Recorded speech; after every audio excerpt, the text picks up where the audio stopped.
someone who's been through this experience herself to the point where she wrote a book about it with her sister, Yvonne Heights, is Rita Marianne. She's the author of Tough Times, Tough Decisions, Easing the Transition to Aged Care for All the Families. Good afternoon, Rita. Hello, Sonia. How are you? I'm well. These stories would not be unfamiliar to you, I'm imagining. Not at all. Actually, it's brought back quite a few memories, actually.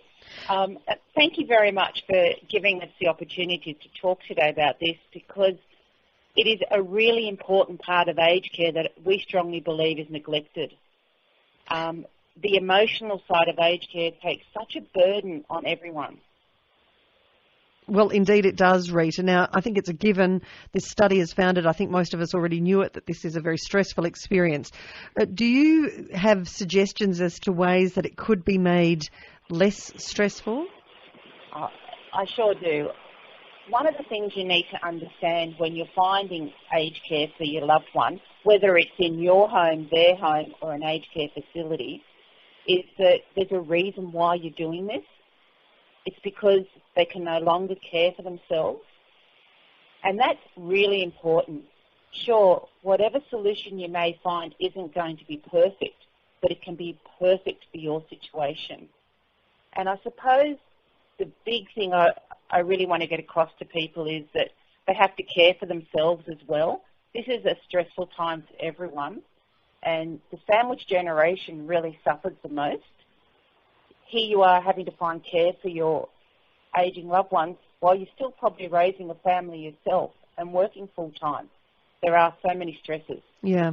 We just spoke with David, who said there are agents who can help find this place. We've noted that the costs can be an issue. Are these things that could be streamlined, Rita, do you think, to make things a bit easier?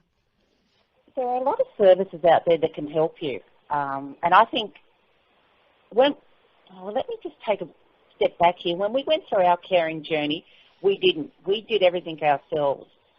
And I think that we could have done things better. And in hindsight, I'd love to say that take that bit of time. Yes, things do cost a bit, but it is important to get the right answers for your situation. And sometimes that might be getting care in your own home. As I think it was Annette mentioned that her and her husband had decided they wanted to do. Yes. There are many options today rather than having to go to an aged care facility. Oh, well, that's also the case, but finding those places yourself. Mary at Broadview says the hardest part for us on our text line was finding the right place near all family members rather than the actual decision to place mum there. We couldn't, there were lots of shoddy homes around. This person says, save yourself time and heartache by getting a consultant to find the best place. It cost us $600, but it was the best money we spent. Mum was fairly happy, well cared for, and we were able to spend quality time with her when we visited often. Rita, the agent's role in all of this, would you consider doing that if you had your time again?